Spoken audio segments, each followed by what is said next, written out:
Uttanasana, Ardha Uttanasana. Tadasana here, we mentioned fingertips down, palms forward. You could do both of those variations. Urdhva Hastasana as the arms come up overhead. Reaching through the fingertips to elevate the shoulder blades and lengthen the side waist, perfectly fine. Hands can come here, clasp and release the fingers, press the biceps by the ears, and then reach the arms back. Again, as you do this, the rib cage may come forward for some people, and that's perfectly okay if you're intending a backward bend. So if you want to get the energy up higher in the body or stretch the fascia on the front of the body and challenge the fascia on the back of the body, perfectly fine to bring the arms up overhead. Just know that the farther back the hands go, the more you're going to be challenging the musculature on the front of the body. Sorry, stretching the musculature on the front of the body and challenging the musculature on the back of the body, the farther back the hands go. So a lot of people will cue that, a little back bend in Urdhva Hastasana. Perfectly okay if that's what you're intending to do. Uttanasana, forward fold.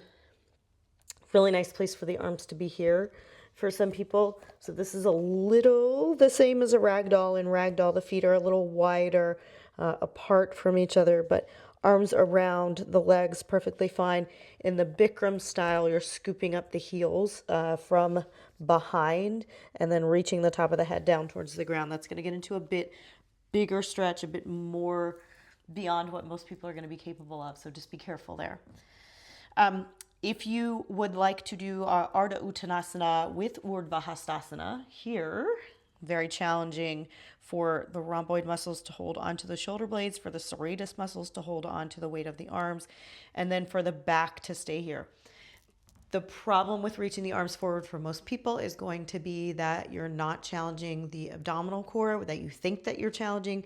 Rather, you're challenging the spinal erectors, the multifidi, the quadratus lumborum, maybe a little bit of the lat muscles, but lower trapezius, things like that. So a lot of people are going to bear the weight of the arms with the back of their body rather than with the front of their body.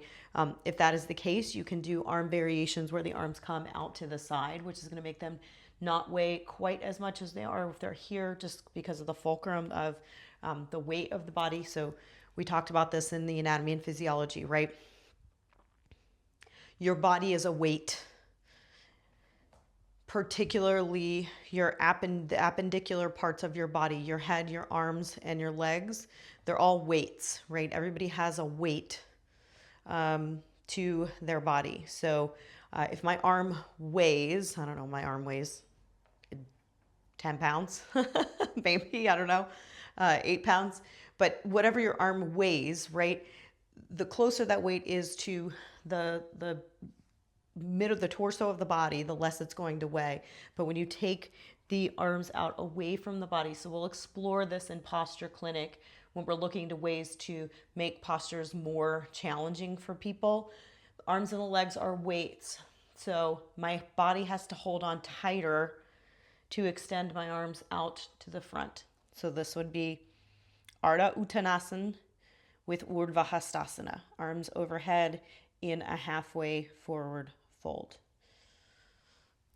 I think those are all the variations. Oh no, I wanted to go into half moon as well. Bikram half moon, otherwise known as just like a side stretching posture. So if we're going into that variation, the arms come up overhead. Perfectly okay for people to have their arms separated here, although this is going to do what's called an open kinetic chain, which is going to be less satisfying for people, and it's going to be harder for them to propriocept where their body is in space. So we're going to talk a lot about proprioception, more about interoception as we go into the energy work portion of the programming of the teacher training.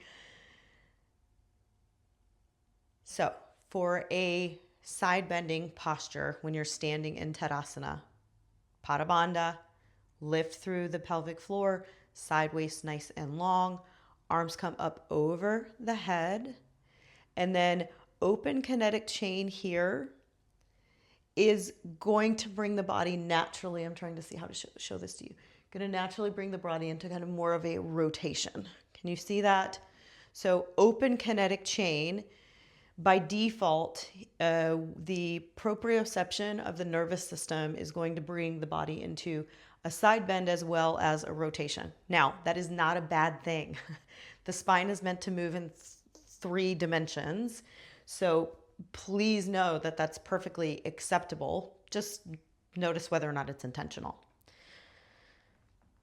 Urdhva Hastasana, going into that side bending posture, you can have people grab a wrist to take a side bend.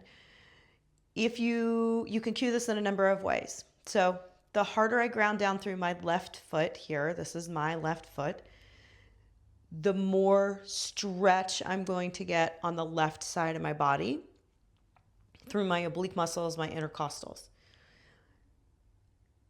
That said, the more I do ground down through my left hip, the bigger hip shift I'm going to make. So if I'm shifting weight out of my right foot over to the left, I'm shifting my hips off to the side, which again is going to intensify the side stretch along the left side of the body.